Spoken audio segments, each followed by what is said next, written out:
as pressões da vida, as distrações do mundo e as mudanças de cada geração. Há uma chama que continua acesa, atravessando décadas, histórias e vidas transformadas pela graça de Deus. Ela esteve presente nas primeiras reuniões simples de jovens ajoelhados em oração, nos cultos cheios de esperança, nas vozes que cantavam sobre Cristo com sinceridade, nos congressos que marcaram gerações, nas viagens longas, nas madrugadas de conversas, nos reencontros, nas despedidas e nos novos começos. Uma chama que passou de mãos em mãos, de coração em coração. Houve momentos que tudo parecia incerto, tempos difíceis, silenciosos, cansativos. Mas a chama continuou viva, porque Deus permanece fiel, porque a igreja pertence a Cristo, porque existe uma juventude espalhada por todo o Brasil, servindo, anunciando, discipulando, evangelizando e caminhando lado a lado em missão. Ao longo dessa história, a UMP se tornou mais do que uma organização. Tornou-se instrumento de Deus na formação de gerações comprometidas com o reino. Jovens que aprenderam desde cedo a amar a igreja, servir com dedicação e viver o evangelho de forma relevante no seu tempo.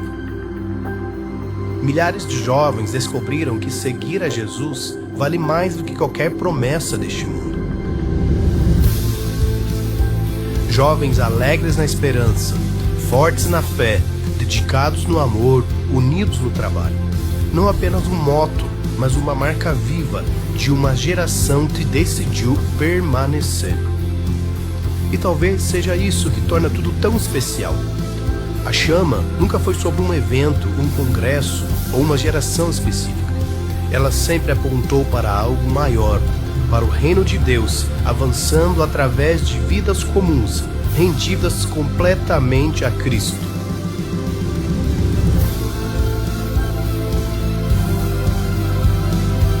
O passado nos lembra da fidelidade de Deus. O presente nos convida à perseverança.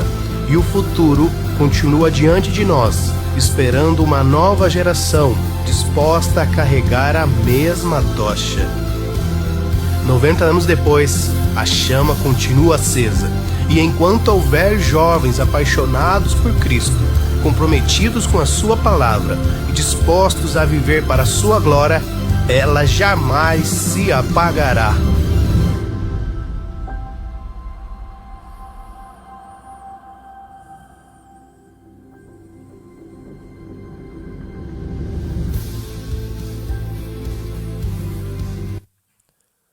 Muito bom, gente. Está postado lá nas nossas redes sociais, depois os irmãos podem compartilhar, assistir, enfim.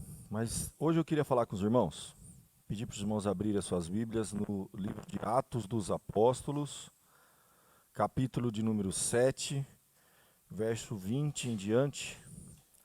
Atos dos Apóstolos, capítulo de número 7, verso de número 20.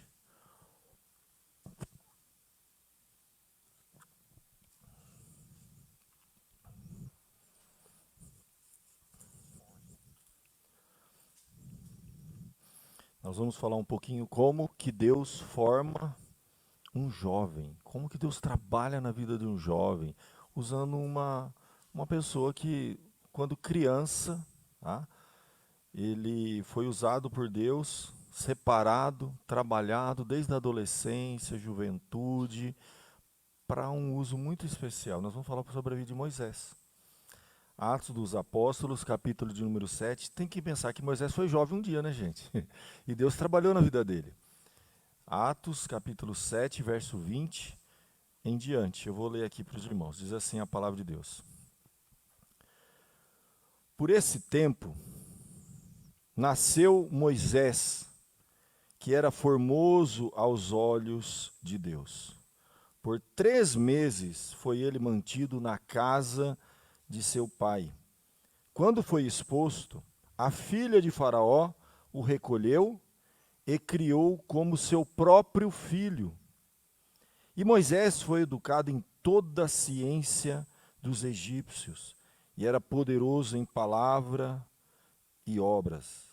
Quando completou 40 anos, veio-lhe a ideia de visitar seus irmãos, os filhos de Israel. Vendo um homem tratado injustamente, tomou-lhe a defesa e vingou o oprimido, matando o egípcio. Ora, Moisés cuidava que seus irmãos entenderiam que Deus os queria salvar por intermédio dele. Eles, porém, não compreenderam. No dia seguinte, aproximou-se de uns que brigavam e procurou reconduzi-los à paz, dizendo: Homens, vós sois irmãos, por que vos ofendeis uns aos outros? Mas o que agredia o próximo o repeliu, dizendo: Quem te constituiu autoridade e juiz sobre nós? Acaso queres matar-me como fizeste ontem ao egípcio? A estas palavras Moisés fugiu e tornou-se peregrino na terra de Midian, onde lhe nasceram 2 filhos. Decorridos 40 anos, apareceu-lhe no deserto do monte Sinai um anjo, por entre as chamas de uma sarça que ardia. Moisés, porém, diante daquela visão, ficou maravilhado e, aproximando-se para observar, ouviu-se a voz do Senhor: Eu sou o Deus de teus pais, o Deus de Abraão, de Isaque e de Jacó. Moisés, tremendo de medo, não ousava contemplá-la. Disse-lhe o Senhor: Tira a sandália dos pés, porque o lugar que estás é terra santa. Com efeito, o sofrimento do meu povo no Egito, ouvi o seu gemido e desci para libertá-lo. Vem agora e eu te enviarei ao Egito. A este, Moisés, a quem negaram reconhecer, dizendo: Quem te constituiu autoridade e juiz? A este enviou Deus como chefe e libertador, com assistência do anjo que lhe apareceu na sarça. Este os tirou, fazendo prodígios e sinais na terra do Egito, assim como no Mar Vermelho, no deserto, durante 40 anos. Até aqui, o verso de número 36, já dá para a gente ter um panorama aqui do que estava acontecendo, um texto muito interessante, muito importante para o nosso crescimento espiritual essa noite. Tá bom, meus irmãos? Vamos orar, pedindo a bênção e a direção de Deus. Ó Pai querido, nós te louvamos pela Tua palavra, que é lâmpada, é luz e é alimento para a nossa alma, Senhor. Quero pedir nessa hora, em nome de Jesus, que Teu Espírito fale ao nosso coração, que o Teu Espírito, ó Deus, como essa ilustração que temos falado, Senhor, dessa tocha, possa queimar, ó Deus, arder em nosso coração, para o chamado que o Senhor tem para cada um de nós, para os nossos jovens, para as crianças da nossa igreja, para os adultos, ó Pai, naquilo que o Senhor nos chamou, ó Pai. Cada um de nós temos um chamado, um propósito. Não deixe que essa chama se apague em nós, o nosso chamado e o nosso propósito. Abençoa essa palavra, Senhor, desperta o nosso coração, fala ao nosso coração, é que eu te peço, com perdão dos nossos pecados, em nome de Jesus. Amém. Muito bem, gente. Que texto extraordinário. Vamos lembrar o que está acontecendo, o contexto ajuda bastante a gente aqui, porque eu estou lendo uma coisa de Moisés lá em Atos dos Apóstolos. Na verdade, nós estamos diante do famoso discurso. Se você voltar um pouquinho aqui, ó, a defesa de Estevão. O Estevão foi um diácono, foi o primeiro mártir da fé. Ele foi chamado no Sinédrio, ele foi colocado pelos sacerdotes, né, foi um julgamento mesmo. E ele fez um discurso extraordinário. Foi tão extraordinário esse discurso dele, que quando terminou o discurso, apedrejaram ele. Então, você vai ter aqui o apedrejamento, a morte de Estevão. Né? Você lembra que, na verdade, quando Estevão é apedrejado, as vestes deles, que eram tiradas as vestes, foi colocada aos pés de um jovem chamado Saulo. Que coisa, né? Estava sob o comando de Saulo, que viria a se tornar o apóstolo Paulo. Coisa extraordinária.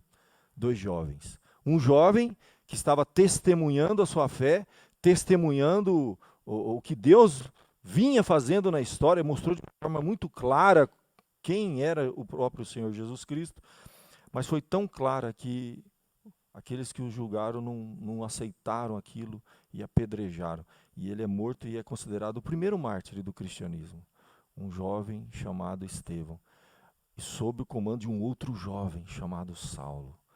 Depois Saulo vai se converter, e a Bíblia fala um jovem mancebo chamado Saulo. Mas no meio desse discurso ele vai falar um pouquinho de um outro jovem, um jovem chamado Moisés, jovem, porque nós conhecemos muito bem a história de Moisés. E ele vai dividir a história de Moisés em 3 períodos.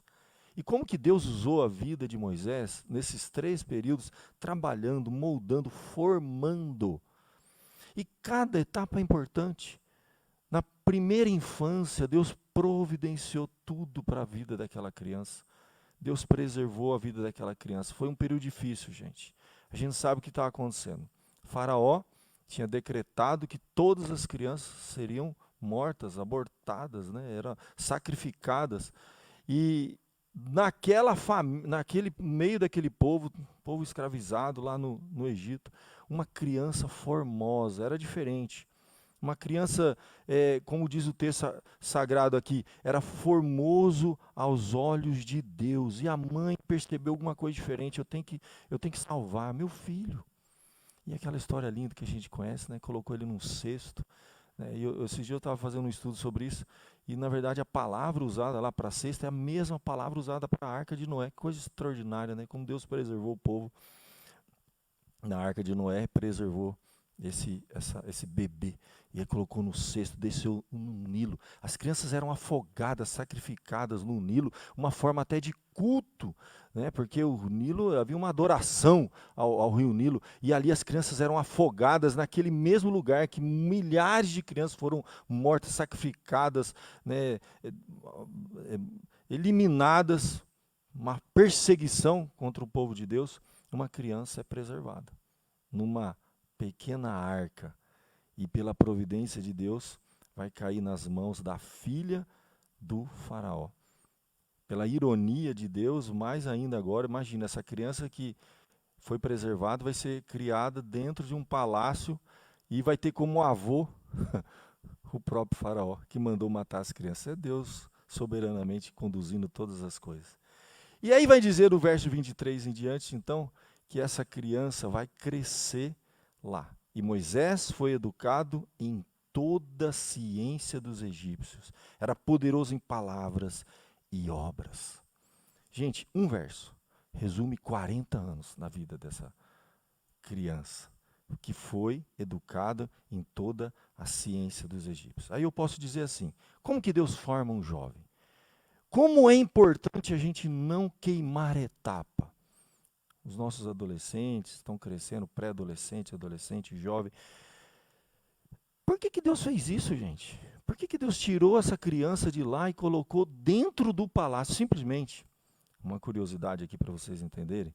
Naquela época, o Egito era o maior centro educacional que existia no mundo antigo. Os arqueólogos depois foram estudar e eles descobriram que havia lá um templo chamado Templo do Sol, que era, na verdade, um centro educacional. E você tinha naquele centro educacional estudiosos do mundo inteiro que eram levados para lá. E ali, príncipes de vários reinos, né, de várias nações, eram enviados até lá. E ali eles eram formados durante muitos anos. Então, olha a providência de Deus. Deus pega essa criança, coloca no maior centro educacional e durante muito tempo, incógnita, desconhecido. É um período que Deus trabalha no silêncio.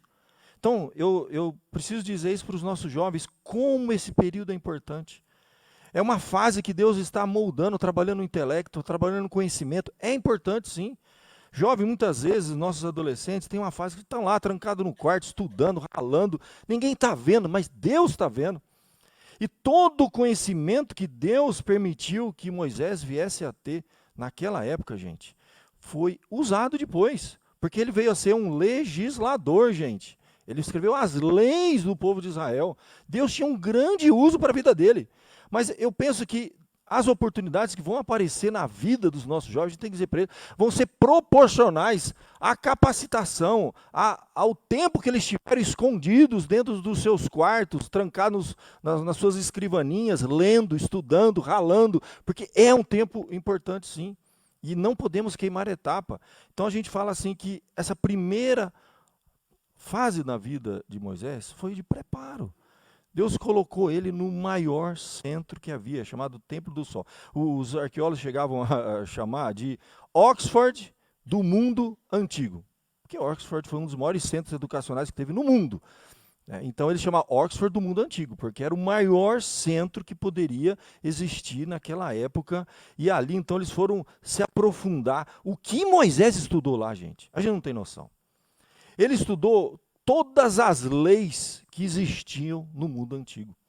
O Código de Hammurabi. Estudos profundos, gente. Dizem que lá ele estudou astronomia, medicina, matemática, filosofia religiosa, aritmética, geometria, todos os ramos da música. Gente, os príncipes do mundo inteiro eram levados para lá e vinham mestres dos gregos, dos assírios. Você tem ideia do que era aquilo? A gente não tem noção. Deus colocou Moisés. Moisés teve um preparo tão grande, tão grande. A gente não tem precedente na Bíblia de alguém tão preparado como ele. Gente, ele ia escrever nada mais, nada menos que os primeiros 5 livros da Bíblia. Todo o Pentateuco, todas as leis. Ele foi um legislador, ele que conheceu tudo que podia, tudo que existia de conhecimento no mundo antigo foi passado para essa pessoa. Uma criança que Deus tira de uma família pobre e desconhecida, preservou, colocou lá dentro e deu todo o conhecimento humano. A gente não pode desperdiçar o conhecimento humano. Ele é importante, porque Deus vai usar. Deus está trabalhando na vida dos nossos jovens, então todo o conhecimento adquirido é importante. Gente, nós estamos chocados com uma notícia que aconteceu essa semana, né? Vocês estão acompanhando o caso daquela criança? Na verdade, 2 crianças, né? Que os pais foram presos, porque eles educaram, né, intelectualmente as crianças, não numa escola, mas dentro de casa. E foi considerado usaram lá um termo que foi uma alienação intelectual, não deixar as crianças irem na escola. E por incrível que pareça, o juiz que mandou prender os pais, aqui no Brasil isso já está acontecendo, né, gente? Ele colocou como argumento que a criança ficou alienada da cultura, do que se ensina nas escolas, porque até funk estão ensinando nas escolas. E sabe o que essas crianças aprenderam dentro da casa deles? Gente, eles aprenderam latim, aprenderam matemática, aprenderam nível. As crianças estavam lendo cerca de 30 livros por ano. Eles estavam ganhando prêmios. Um nível de capacitação que o pai estava dando, música, arte, não sei como os pais conseguiram fazer isso. E essas crianças estavam assim num nível de capacidade intelectual absurdo, mas os pais foram presos, foi uma detenção aí que eles tiveram, parece que já saíram, não sei como é que está a situação, pesquise sobre isso, é assustador, né, o que a gente está vivendo aqui. Mas quando eu olho uma cena como essa, e vejo como que Deus usou Moisés, mas antes disso, olha, quanto tempo em silêncio Deus trabalhando. Quanto tempo Deus trabalhou no coração desse jovem chamado Moisés, junto com muitos outros príncipes, as pessoas mais capazes, mais capacitadas, aprendendo toda a ciência que havia naquela época, porque Deus estava moldando aquela vida para usar. Então a gente pode dizer assim, como que Deus prepara um jovem? Tem uma fase que Deus tranca ele num quarto e trabalha na vida intelectual dos nossos jovens. Isso é importante, a gente não pode desprezar disso. Aqui a gente pode dizer que é o trabalho silencioso de Deus. É o trabalho que ninguém está vendo. São as bases que estão sendo construídas para os nossos jovens. Todo investimento que a gente fizer nas nossas crianças, nossos adolescentes, nossos jovens, você não está perdendo seu tempo. Cada livro que você lê, cada conhecimento que você adquire, pesquisa que você faz, nada disso vai ser desperdiçado. Deus vai usar isso. Imagina Moisés, né? Imagina Moisés estudando aritmética, leis, um monte de leis de várias nações. Para que tudo isso? Imagina ele um adolescente. Para que isso? A gente faz isso, né? Na época a gente é criança. Para que eu vou usar todo esse conhecimento? A gente acha que não vai usar. Mas Deus vai, em algum momento, usar aquilo. Então, a primeira capacitação que Deus trabalhou na vida daquele jovem, trancado lá, isolado, distante, sem ninguém ver, foi de ordem intelectual. Foi um preparo, um conhecimento, que é muito importante. Só que a Bíblia até fala, né, que o conhecimento, sem a graça de Deus, ele ensoberbece, né? É curioso ver que quando Moisés termina, ele saiu formado com o diploma na mão. Ele saiu se achando, né? Ele se achava o cara. Eu sei mais do que todo mundo. Isso é muito comum nos nossos jovens, né? Eles realmente têm mais conhecimento que os pais, muitas vezes. Mas eles não têm maturidade, eles não têm sabedoria, eles não têm humildade. Tem uma fase, todo mundo aqui já foi adolescente e jovem, né? Que a gente acha assim, nossos pais são tapados, nossos pais não conhecem nada. Eu estudei muita coisa, eu sei demais. Eu sou o cara. Tem uma fase na vida dos nossos jovens que eles se acham. Foi assim que Moisés saiu do palácio. E depois de ele estudar lá no Templo do Sol, com os príncipes, o que tinha de melhor, ele saiu de lá com o nariz empinado. E a força da sua própria capacitação, ele falou assim, agora eu vou resolver todos os problemas do mundo. Ele teve uma pegada assim meio revolucionária. Sabe, jovem, está na faculdade, vira revolucionário, né? Alguém disse certa vez que quando a gente é jovem, se a gente não tiver essa pegada assim, sabe? Meio quase um socialista, é porque não tem coração. O problema é que se ficar velho e continuar, é porque não tem cérebro, né? O problema é esse. Mas ali naquele período, ele foi com as próprias mãos tentar fazer uma revolução. Como que ele tentou fazer uma revolução? O texto é muito claro. A Bíblia nos diz que ele então, verso de número 13, né? Vai dizer que ele queria fazer conhecer para os seus irmãos que ele seria o libertador. E ele foi com as próprias mãos tentar resolver as coisas ali, porque ele falou assim, olha, o que está acontecendo aqui não está muito certo, né? A burguesia, né, o Egito, está dominando o povo judeu. Então eu vou libertar. Como que eu vou libertar? Primeiro ato dele foi matar um soldado judeu. Ele tentou com as próprias mãos salvar o seu povo, na sua capacidade humana, no seu conhecimento intelectual, né, na sua arrogância, de quem acabou de sair de uma faculdade com diploma na mão, acha que sabe mais do que todo mundo, e ele falou assim, eu sei, e eu vou resolver. E ele foi lá e foi. Se você continuar lendo, deu tudo errado na vida dele. A Bíblia diz que ele teve a ideia de visitar seus irmãos, os filhos de Israel, viu um homem tratado injustamente, tomou-lhe a defesa e vingou o oprimido, matando o egípcio. Com as próprias mãos ele foi lá e achou que estava fazendo a vontade de Deus. Ora, Moisés cuidava que seus irmãos iriam entender que Deus os queria salvar por intermédio dele, porém não compreenderam. Ninguém tinha entendido. Agora vem uma coisa importante, jovem. Uma coisa importante. Deus está trabalhando no seu coração, Deus está te moldando, Deus está te dando conhecimento. Muitas vezes está lá trancada num quartinho estudando e a vida está passando e você fala, nossa, eu estou aqui. Você sai às vezes com conhecimento, forma uma etapa na sua vida, um diploma, forma uma faculdade. Como é importante a gente entender o tempo de Deus na nossa vida. O maior erro de Moisés aqui, sabe qual foi? A gente diz assim, ele pulou etapas. Ele queimou etapa. Ele pulou etapa. Ele não estava ainda maduro. Ele não estava preparado. Tudo tem o seu tempo. É interessante os adolescentes quererem... Eles nem se formaram. Eles não têm dinheiro para pagar um picolé e eles querem namorar. Você já viu um adolescente que não tem dinheiro para comprar um picolé? Namorar? Deixa eu falar para você, namorar custa caro, sabia? Namorar, você vai levar a menina no cinema, você vai ter que pagar. Pai, empresta um dinheiro aí. Uma coisa feia, entende? Então, é queimar etapa. A gente vê adolescente ansioso, preocupado. Não, eu preciso arranjar uma namorada. Eu falei, você não tem dinheiro para comprar um picolé. É hora de você se trancar no quarto e ralar de estudar, porque as oportunidades vão aparecer. Você vai ter condições, vai chegar um momento. Então, aqui, poderia se aplicar de muitas formas. O que a gente vê é Moisés aqui, com diploma, já até com diploma na mão, mas na sua arrogância, achando, queimando etapa, não era a hora. Deus ainda não havia preparado ele para liderar. Estava só trabalhando a primeira etapa. A gente divide a vida de Moisés em 3 períodos de 40 anos, claramente. Os primeiros 40 anos...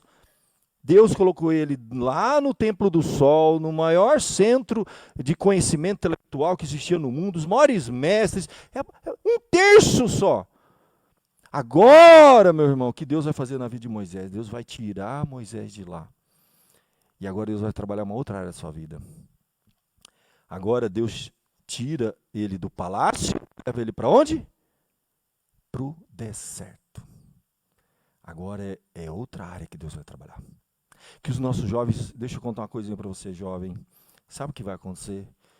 Deus te deu todo o conhecimento intelectual, você tem acesso a muita coisa. Nossos jovens sabem inglês, que muitos dos pais não sabem. Os nossos jovens leram livros que nós não lemos. Nossos jovens tiveram acesso a muita coisa, eles têm acesso à internet, eles leem tudo, eles conhecem, têm conhecimento. Mas deixa eu contar uma coisinha para você. Deus só vai te usar depois que Ele te quebrar. Verdade é essa. Agora, Moisés vai precisar ser quebrado. Ele estava cheio de conhecimento, mas o conhecimento sem a graça ensoberbece. Moisés precisava ser quebrado. Deus tira ele do palácio, tira ele da casa de Faraó e leva ele para o deserto dos midianitas. Curioso agora, hein, gente? Sabe onde Deus coloca ele? Do lado de um sacerdote dos midianitas, chamado Jetro. E Jetro vai se tornar o sogro dele.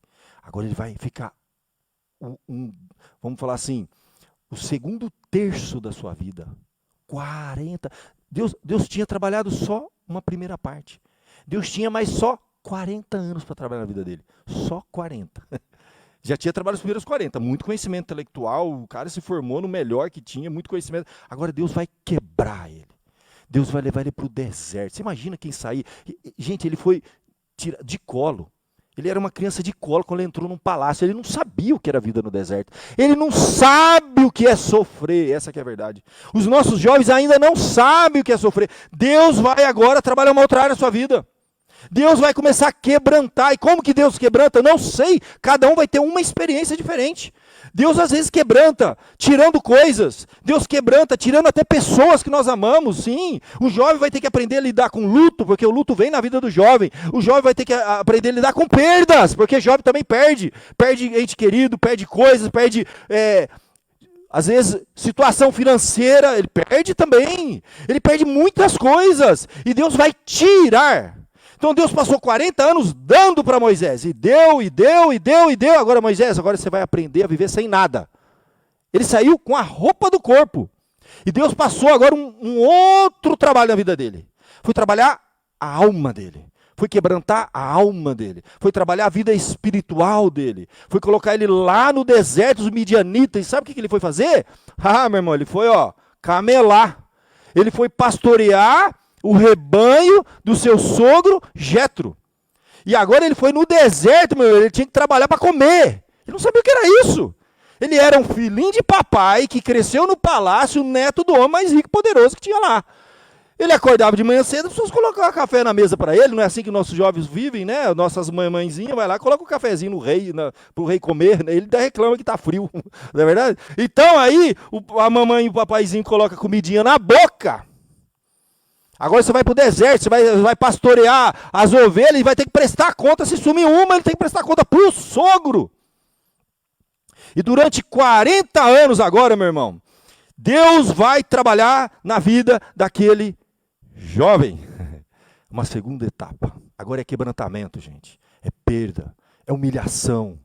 Jovem, vai preparando a casca, que eu tenho certeza de uma coisa. Se Deus usar a sua vida, Ele vai te quebrar. Vai te quebrar. E os nossos jovens precisam começar a criar um pouco mais de casca. Porque eles passam por um probleminha desse tamanho, o mundo vai acabar. Eles entram em pânico. Calma. Nem começou, meu irmão. A vida vai ser muito mais dura do que você imagina. Desculpa eu falar. A gente conta ou não conta? Os mais velhos aqui, ó. A gente conta ou não conta? Você vai trabalhar numa empresa e o patrão vai te tratar mal, sim. Vai te humilhar, vai pisar em você.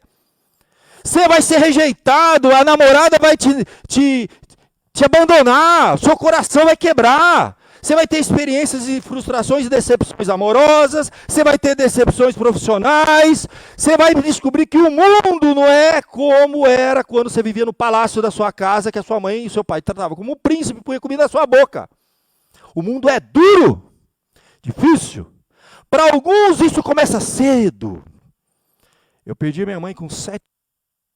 Meu pai entrou no alcoolismo. E eu comecei a passar a vagar de casa em casa. Não tinha roupa. Eu usava roupa usada, sapato velho, calça velha, roupa velha. Entendeu? Comecei a trabalhar adolescente. Eu assinei minha primeira carteira, acho que, sei lá, nem lembro. Hoje não pode mais, né, gente? Era tão velha a minha primeira carteira. Eu não sabia nada. Eu não sabia nem assinar meu nome direito. Trabalhei de tudo que você imagina. Né? Eu me lembro que eu cheguei a trabalhar tinha um tio, né? Que ele era pintor. E ele pegou uma igreja católica para pintar. Aquela igreja que tem na frente da USP lá. Esqueci o nome daquela igreja. Não tem uma igreja lá na USP, né? Eu era adolescente. Eu me lembro que eu fui pro meu primeiro emprego foi trabalhar lá. E um tio meu, ele pegou essa empreitada para pintar. E eu fui lá lixar aquela porta. Sabe aquela porta que tem daquela igreja católica que tem na frente da USP lá? Esqueci o nome. Eu lixei aquela porta inteirinha. 12 anos, 13 anos, 14, 15 anos. Hoje não pode, o jovem não pode pôr para trabalhar. Por que está virando essa juventude? Tem que sofrer. Pai, mãe, não poupa. Porque a vida não vai poupar. Não vai. Você nem sabe se você vai estar aqui amanhã para poupar ele. Sabia, jovem, que você pode perder o seu pai amanhã? Você pode perder a sua mãe amanhã? Você pode perder o conforto da sua casa amanhã. Você pode perder tudo que você tem amanhã. Assim, ó, do dia para a noite. Um pai, uma mãe. Você pode perder os privilégios que você tem. A escola particular. O plano de saúde. Você pode do nada. A vida pode fazer assim. Como Deus fez com Moisés. No mesmo dia, ele perdeu tudo. Lá no palácio ele tinha acesso aos melhores médicos. Ele tinha todo o cuidado que você imagina. Ele foi para o deserto.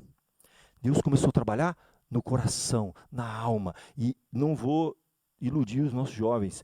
Vai ser quebrantamento. Vai ser duro. Vai ter que passar por decepção. Vai ter que camelar, como a gente, pastar um pouquinho, sim. Vai ter que comer capim. E vai ter que ter essa experiência. Se não tiver, meu irmão, nunca cresce. Aí vira esses adolescentes que a gente vê aí. Adolescente que não cresce, não sai da casa do pai, não tem coragem para nada, não vence na vida. A verdade é que não vence. Não vai para frente, nem nada. Vai ter que sofrer, infelizmente. E Deus colocou agora Moisés num período de sofrimento, de quebrantamento. Agora ele está longe do pai, da mãe de criação, do vô de criação, do palácio. Perdeu tudo. Tudo, simplesmente tudo. Perdeu tudo. Começou do zero, um outro lugar, uma outra cultura, e Deus começa a trabalhar uma outra área da vida dele, que é de ordem espiritual. É quebrantamento, gente. E Deus, olha que coisa extraordinária, mas Deus não desampara. Aqui você vai ver o conhecimento que Deus havia trabalhado no início da vida dele, agora com graça, com espiritualidade. Ele foi aprender as coisas de Deus. No meio de muitos sofrimentos. Não foi no palácio. O palácio foi outra coisa. Foi outra fase. Então, jovem, se você está numa fase que você tem a oportunidade de estudar, aproveita, porque pode ser que amanhã você não possa estudar. Imagina, Moisés, não, mas eu tinha que ler mais alguns livros. Não, meu irmão, você vai agora pastorear o meu rebanho para poder comer no final do dia, viu? Pode ser, jovem, que haja um momento que você não tenha mais opção para estudar. Sabia que isso acontece na nossa vida? Há um momento na nossa vida que a gente tem que trabalhar para comer. Então, se o teu pai está pondo comida na mesa, a única coisa que você tem que fazer é estudar e aproveitar esse momento único da sua vida. Pode ser que você nunca mais, pode ter que você consiga, mas vai ser às vezes, casado com um filho, tendo que trabalhar o dia inteiro e fazer um curso à noite. Não é a mesma coisa. O jovem às vezes só tem que fazer uma coisa. Até uma fase da sua vida, estudar. Você tem um pai que está camelando, pastando para pagar a sua escola, para pagar seus livros, para você estudar. Aproveita. Porque pode ser que chegue uma hora que a página vira, acabou, não estuda mais. Agora é ralar. Isso acontece com a gente. Não é? Os mais adultos aqui, não foi? Aconteceu com a gente. Alguns aproveitaram, alguns ralaram, estudaram. E alguns não aproveitaram. E algumas oportunidades nunca mais voltam. Pode ser que você nunca mais tenha um papai e uma mamãe que põe comida na mesa, paga seus estudos. Pode ser que você vai ter que trabalhar. E tentar recuperar o tempo perdido, como muitos de nós fizemos. Muitos de nós fomos estudar depois de casado, com filho, né, crescendo, chorando dentro de casa, você tendo que passar a madrugada estudando. Muitos de nós fizemos isso. Alguns, porque não aproveitaram no tempo que tinha oportunidade.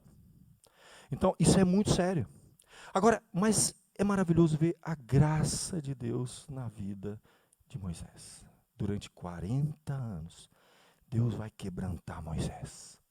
Deus vai colocar ele lá, naquele deserto, e preparar para uma outra experiência extraordinária que Deus vai ter.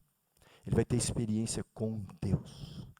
Ele não teve nenhuma experiência com Deus naquele palácio. E agora ele vai ter um encontro com Deus no deserto, gente. Ali, a tal da sarça, que é o símbolo da nossa igreja, Deus aparece para ele. Deus molda, Deus capacita, Deus transforma. Uma outra capacitação que a gente diz. Moisés, o verso 29, fugiu, tornou-se peregrino na terra de Midian. E ali Deus faz uma outra obra na sua vida. Ele vai se casar com uma mulher chamada Zípora, vai ter 2 filhos, sogro. Ele vai ter mulher e sogro agora, gente. E filho para sustentar. Uma outra fase na vida dele, que Deus trabalhou. E foi muito importante para a vida dele. Muito importante. Lá na terra dos midianitas, Moisés vai aprender o que Deus tinha para ensinar para ele. Termina essa etapa.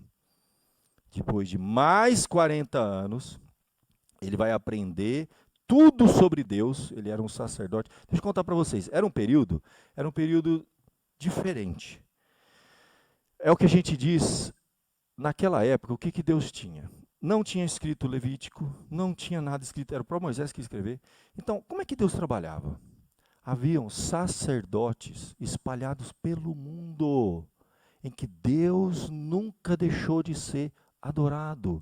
Era um período que se chama patriarcal. Você tinha situações como, quer ver um exemplo bíblico que você tem? Jó. Sabia que Jó é o livro mais antigo da Bíblia? Conta a história de um clã, de uma família, uma das mais antigas. Por quê? O formato da espiritualidade daquele pai, daquela família, era daquele jeito ali. Ele era o sacerdote. Você lembra que ele sacrificava pelos filhos, pela esposa, pela família? Tinha muitos servos. Era assim que funcionava. Então, por exemplo, os midianitas tinham um sacerdote lá. Jó é um outro exemplo que tem. Então, era uma forma de Deus trabalhar. Deus sempre teve, nunca deixou de ter adoradores espalhados pelo mundo, desde de Adão e Eva, gente. Nunca deixou de ter adoradores. Às vezes reduziu a uma família, que foi na época de Noé. E dali recomeça de novo. Deus nunca perdeu a linhagem do seu povo aqui na terra.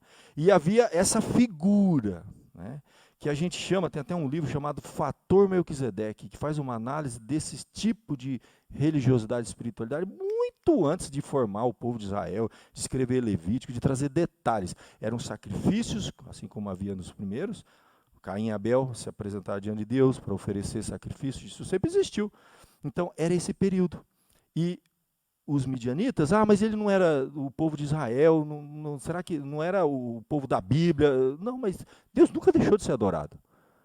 Ele simplesmente escolheu um povo num determinado momento da história e trouxe informação mais precisa, ele ajustou e prometeu que daquele povo nasceria um Salvador. Mas Deus, antes disso, antes de criar o povo de Israel, antes de chamar Abraão, antes de fazer tudo isso, Deus já vinha trabalhando na vida das pessoas aqui nesse mundo, nunca deixou de ter adoradores. E havia lá na terra dos Midianitas um sacerdote chamado Jetro. E Deus colocou ele lá, que é o que havia na época, espiritualmente falando, mais próximo da verdade. Não era a espiritualidade que existia no Egito. O Egito não tinha nada de Deus ali. Ali eram deuses pagãos, era adoração idólatra. A espiritualidade não estava ali. Então, deixa eu contar para você uma coisa, jovem. De repente você está tendo uma oportunidade agora, uma nova fase da sua vida. Você está numa igreja, você tem pessoas mais experientes do que você, espiritualmente falando. Aproveita essa fase. Suga, absorve, aprende. Pessoas que têm mais tempo de caminhada de fé, não despreza isso não.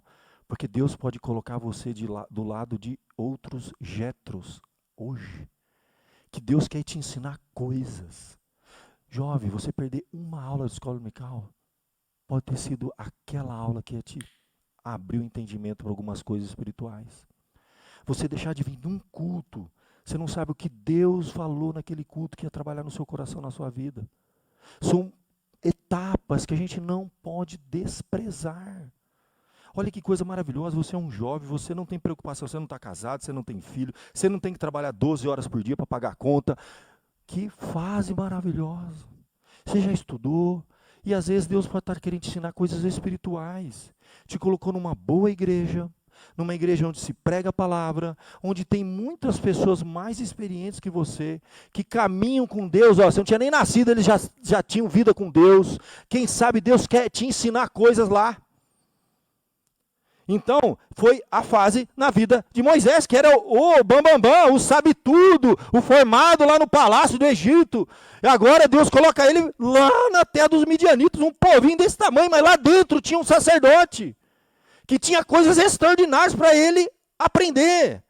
Às vezes numa igreja até pequena, pessoas mais simples, intelectualmente falando, com menos conhecimento intelectual, menos formação que você, intelectual, mas às vezes eles podem ter um conhecimento espiritual que você nunca vai adquirir na sua vida. Eu me lembro do C.S. Lewis, que foi um professor em Oxford, ele era ateu. Quando ele... C.S. Lewis não vou falar, né? C.S. Lewis escreveu as Crônicas de Nárnia, um monte de livros. Ele era ateu, ele se converte. Ele começa a frequentar uma igreja pequenininha que tinha lá na Inglaterra. E naquela igreja pequenininha, tem um testemunho muito interessante em um dos seus livros, que ele fala de um senhor que sentava do lado dele, que era um senhor que tinha vida rural. Vida rural. Com certeza não tinha nenhum conhecimento intelectual que aquele grande professor lá na Inglaterra, em Oxford, nas universidades, mas C.S. Lewis falava que ele conheceu gente simples, gente do campo, vida rural, que aos domingos iam congregar e sentava do lado dele, com as botas, ele faz essa observação, né?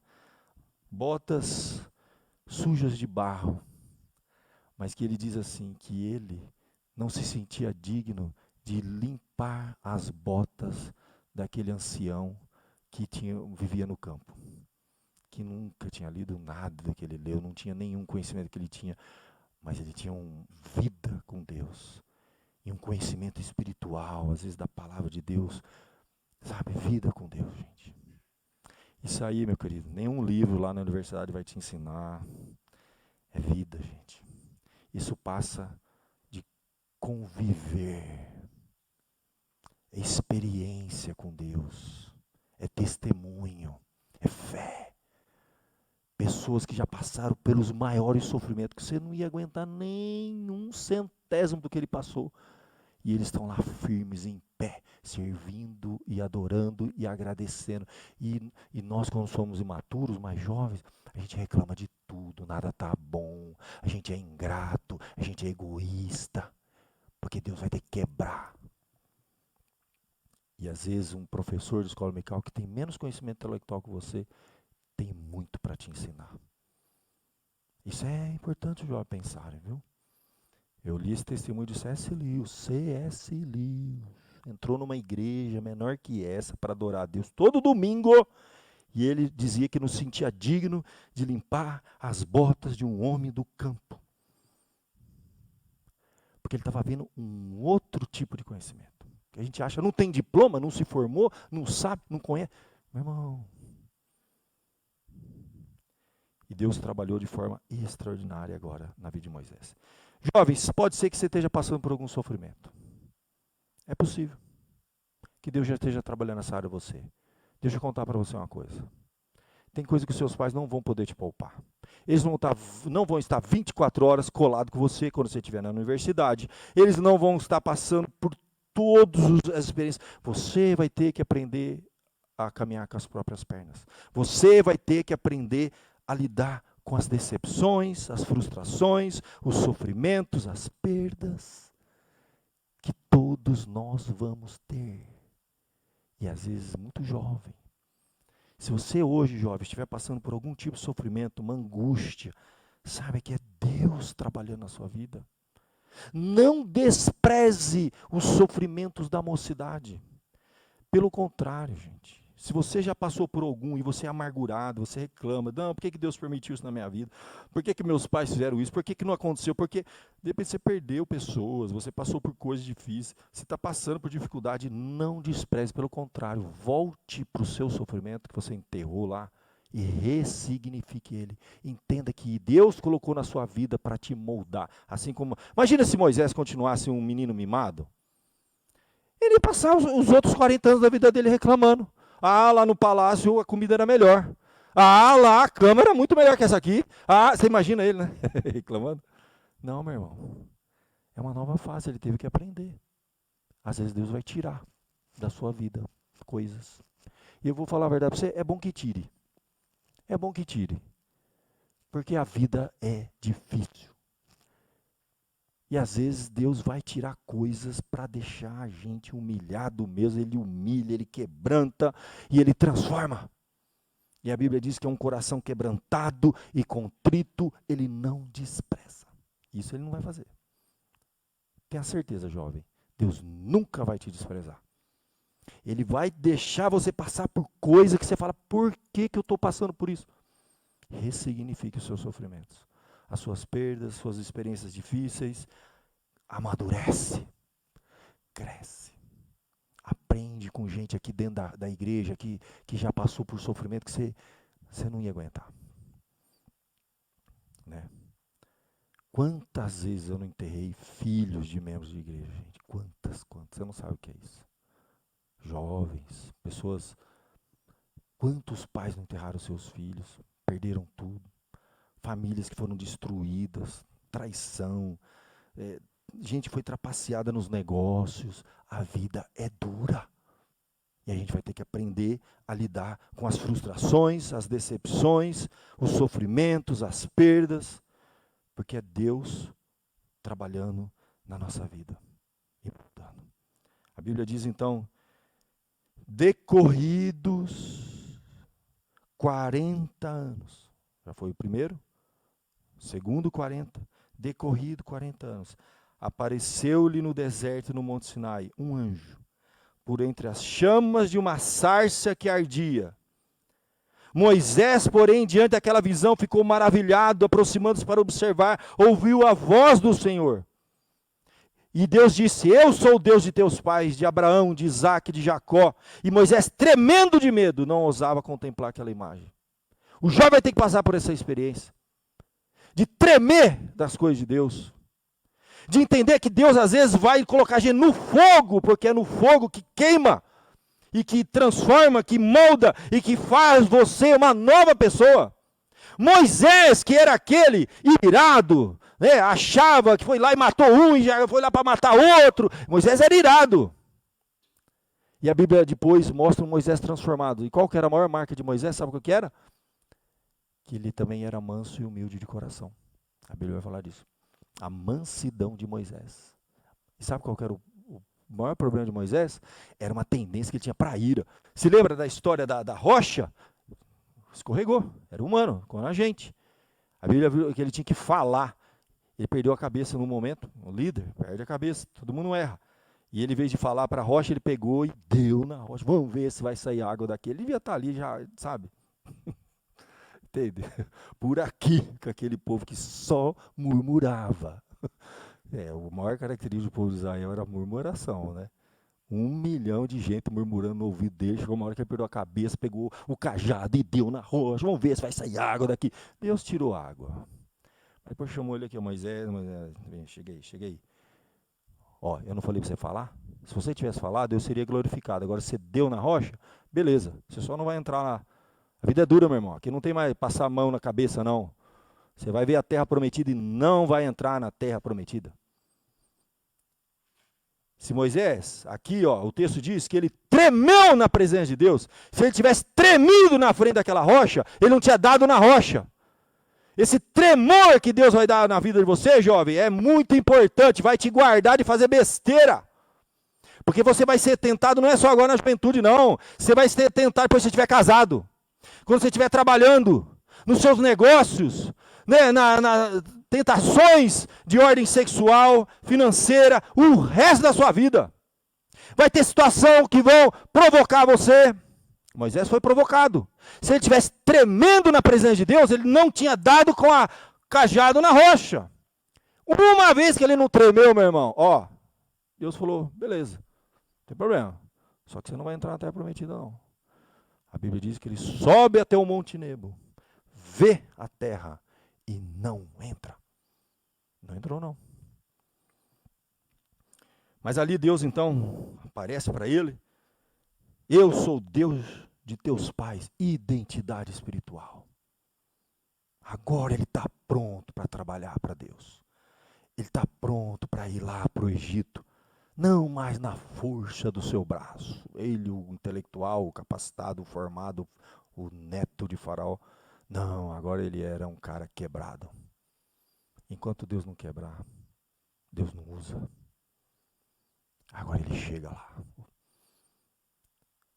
com cajado na mão. Com roupa, certamente não era roupa de palácio, era roupa de deserto. Já calejada, cheia de cicatriz, com a testa queimada de 40 anos no deserto, pastoreando o rebanho do sogro para poder comer no final do dia. Imagina ele voltando para aquele palácio, gente. Ele falou, eu cresci aqui, ó, do bom do melhor. Não tinha um calo na mão. Não, né? Porque neto faraó ia fazer o quê? Ia carpir? Não. Agora ele chega cheio de calo na mão, de cicatriz. Um rosto com certeza mais sofrido, quebrado, mas dentro do peito ardia um fogo que ele não conhecia no palácio. Jovem, Deus está trabalhando na sua vida. Aceite os desafios, as provações, os quebrantamentos, que na hora certa, agora sem queimar a etapa, Deus fala para ele, eu vi o sofrimento do meu povo. Agora sim, vem e eu, verso 34, te enviarei. E aí a Bíblia diz assim, ó, a este Moisés, que negaram reconhecer, dizendo, quem te constitui autoridade e juiz sobre nós? O povo de Israel falou isso para ele, não foi? 40 anos antes, quando ele era um menino mimado do palácio, filhinho da mamãe, do papai? Agora, meu irmão, depois dele camelar e pastar 40 anos lá na mão de um sogro. O sogro não poupou ele, não. Ele volta. Aquele a quem disseram, quem te constitui autoridade e juiz sobre nós? A este enviou Deus como chefe e libertador. Agora não era na força do braço dele mais, meu irmão. Olha o que diz o texto sagrado. Ele teve a assistência do anjo que apareceu na sarça. Aquele anjo. Depois tem um estudo teológico mais profundo para você entender quem que é esse anjo. Vai acompanhar, é Deus com ele agora. Da presença de Deus. Coloca ele lá no Egito. E aí, meu irmão, aí ele faz o fogo descer ali. as pragas no Egito. Imagina ele, um menino mimado, Deus dá todo esse poder na mão dele, ia subir na cabeça. Imagina aquele menino que saiu do palácio, todo metido. Se Deus põe um cajado na mão dele e fala assim para ele, olha, agora você vai aqui, ó, você vai tocar o rio Nilo e vai virar sangue no Nilo. Imagina. Ele não estava preparado para isso. Gente, nem Paulo estava preparado para as coisas que Deus tinha para ele. Você se lembra que, devido às grandezas das revelações que Deus mandou para Paulo, a Bíblia diz que Deus colocou um espinho na carne para ele não se ensoberbecer. Jovem, quando a gente é jovem, a gente tem muitas tentações, e uma delas é chamada soberba. A gente se acha. O que os filhos nessa fase, da adolescência, juventude, mais falam? Eu sei, pai. Eu sei, mãe. No fundo, eles falam assim, eu sei mais do que você. Sabe? Então vai. Vai viver. Vai viver. Vai pastar. Vai trabalhar. Vai lá fora ver como é que funciona o mundo. Ah, bênção. Que bênção. Quando eles são quebrados, gente. Mãe, pai, pelo amor de Deus, para de mimar seus filhos, de poupar seus filhos, de proteger os seus filhos. Deixa ele quebrar a cara. Eles têm que quebrar a cara. Quer ir? Vai. Quer pôr o dedo na tomada? Coloca. Eles têm que aprender. Eles têm que amadurecer. Papai e mamãe, vocês não vão estar aqui para sempre. Eles têm que ter uma experiência com Deus. Eles têm que cometer os seus erros e assumir a responsabilidade dos seus erros. Eles têm que falar assim, eu quero ir para a igreja. Eu quero ler a Bíblia. Eu quero buscar Deus, colocar Deus em primeiro lugar na minha vida. Enquanto isso não acontecer, não vai dar certo. Entende? Vai chegar um dia, pai e mãe, que você não vai estar mais lá. Levanta, vamos para a igreja. Você não vai mais estar lá. Você não vai mais estar lá. Ele vai levantar se ele quiser. Espero que Deus quebre ele, mas quebrante bem ele, assim, mas põe ele no liquidificador e põe no último, assim, para eles saírem. Entendeu? Uma nova pessoa. Que Deus faz. Deus faz. E a gente é velho aqui, sabe? Você pensa que você está bem já, e Deus pega a gente e ó, quebra a gente, molda a gente. Eu vivi isso aqui, gente. 15 anos de casado. Deus vai e tira. Tum. Nossa, eu fiquei anos para me reencontrar. Anos. Às vezes a gente liga o automático, mas lá dentro a gente não está. Tem alguma coisa. Deus está trabalhando. Jovem, Deus vai te quebrar. Quando vier, aceita. Quando a Bíblia fala assim, ó, quem não negar a si mesmo, tomar a sua cruz e me seguir, é a hora. A gente fica imaginando o que é a cruz. O que é a cruz? É quando Deus colocar algo na sua vida que você fala assim, eu não aguento carregar isso. Enquanto isso não acontecer, você não entendeu a mensagem da cruz.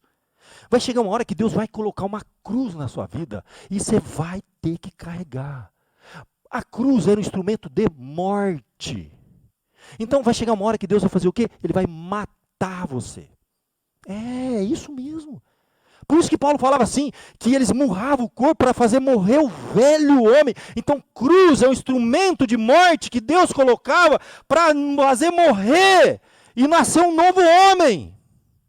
E a cruz da nossa vida é todo o sofrimento que você, adolescente, já está começando a sentir, assim, ó, as primeiras gotas de sangue. E só vai aumentar. E a cruz vai ficar cada vez mais pesada. E isso vai ser importante para a sua vida. Isso vai te moldar. E Jesus diz assim, ó, quem não negar a si mesmo, não vai conseguir tomar a cruz. O pastor, não estou aguentando, o que falta fazer? Nega a si mesmo, morre. É isso. Morre para você. Morre para suas vontades, morre para os seus desejos, entrega a tua vida a Cristo. É só assim que você vai conseguir ir para frente. E às vezes Deus vai colocar uma cruz tão grande, você fala assim, ó, não consigo. Essa é a ideia. Pastor, eu não vou conseguir aguentar, eu não vou sobreviver a essa cruz. Mas essa é a ideia da cruz. É para você morrer mesmo. Que às vezes Deus vai colocar uma cruz na nossa vida para fazer a gente morrer. para nascer de novo. E vai ser assim a vida toda, até o fim. Mas é maravilhoso a gente saber que o Senhor vai estar com você em todo momento. E junto com você, pacientemente vai te ajudar a carregar essa cruz. E quando você menos percebe, você está conseguindo enfrentar os problemas. As decepções, as frustrações, as traições. As pessoas vão falar mal de você, e você vai ter que aprender a lidar com isso. As pessoas não falam mal da gente? Falam. Vai ter gente que vai passar a perna em você, vai tentar destruir a tua vida, vai te perseguir, vai te prejudicar. E você não vai ter papai e mamãe para chorar. Sabe aquela história ali onde o filho chora e a mãe não vê? Enquanto isso não acontecer, a gente não amadurece. E aí a gente aprende a chorar, a quebrantar, a crescer nos pés do Senhor, espiritualmente, para a glória de Deus. Quando termina, Deus agora envia. A Bíblia diz que ele colocou agora ele como chefe, libertador, com assistência do anjo, e ele vai ser usado de forma extraordinária. Pensa nisso, jovem, quanto mais difícil estiver sendo a sua adolescência, a sua juventude, provavelmente maior será a maneira que Deus quer te usar. Você nem sonha. Está difícil, está doendo, está exigindo quebrantamento, transformação, graça. Essa que é a ideia de graça. Paulo chega uma hora que ele fala assim, não sou mais eu, mas é a graça de Deus que capacita. E aí Deus então tira o povo de lá, fazendo prodígios, sinais na terra do Egito, assim como no Mar Vermelho, durante 40 anos, usando a vida desse jovem, que um dia cresceu no palácio, até que Deus o levou para o deserto. E quebrantou, para depois usar. Amém? Vamos fechar os nossos olhos. Vamos orar pelos nossos jovens, gente. Jovem, fase boa. Como eu queria ter 20 anos, né? Que a gente diz, né? Oh, meu Deus, você não sabe como é boa essa fase. Você não está sabendo aproveitar. Aproveita, jovem. É tempo de estudar. Estuda. Rala, senta naquela cadeira e lê, estuda e aprende. Que vai ter um dia que você não vai poder mais estudar. É tempo que Deus está te dando agora para você aprender outras coisas, espiritualmente crescer. Não perde a oportunidade. Vem na igreja, tira a dúvida, lê, anota e te prepara. Porque Deus quer fazer na sua vida. Vamos orar, vamos falar com o Pai, vamos orar pelos nossos jovens. Hoje é o dia do jovem presbiteriano, né? Vamos orar. Ó Pai querido, graças, Senhor, te damos, porque a Tua palavra é extraordinária, Senhor. Nos mostra coisas profundas, ó Pai. Como o Senhor trabalhou na vida de jovens no passado e continua trabalhando da mesma forma hoje, Senhor. O Senhor está capacitando, trabalhando, moldando, enchendo os nossos jovens de conhecimento. E alguns já estão vivendo fases de quebrantamento. Tudo isso faz parte do processo de amadurecimento, Senhor. Abre os olhos, o entendimento, o coração e usa a vida desse jovem, Senhor. Que ele coloque a sua vida nas mãos do Senhor. Se a cruz está pesada, se está duro, se já está passando por perdas, dificuldades, dores, que eles sejam capacitados pela Tua graça, Senhor, para enfrentar, crescer, amadurecer e se tornarem instrumentos na Tua mão, Senhor. O Senhor há de fazer coisas extraordinárias através dos nossos jovens. Um dia nenhum de nós aqui estaremos, só eles. Eles vão tocar essa igreja, eles vão pregar, eles vão cantar, eles vão evangelizar a cidade, eles vão estar lá, ó Deus, no ambiente de trabalho, eles vão ter que aprender a lidar com os problemas no relacionamento, no casamento, na criação dos filhos. Eles vão ter que aprender. Em nome de Jesus, que os nossos filhos possam aprender de verdade, Senhor. Aproveitar cada etapa, cada oportunidade que o Senhor está dando, Senhor, de crescimento, de quebrantamento, de transformação, em nome de Jesus. Queremos orar pelos nossos jovens, aqueles que também estão frios na fé, Senhor. Quantos dos nossos jovens que não estão mais aqui conosco, Senhor, estão iludidos por esse mundo, ó Pai. Estão cegos espiritualmente. O Senhor tem todo o poder para abrir o coração, tocar, quebrantar, trazê-los de volta, Senhor. Nós oramos por todos os nossos jovens, os que estão aqui, os que já estiveram aqui e aqueles que ainda virão para cá, Senhor. Que eles possam crescer aos teus pés, Senhor, nos teus caminhos. Em nome de Jesus que nós oramos. Amém, Senhor.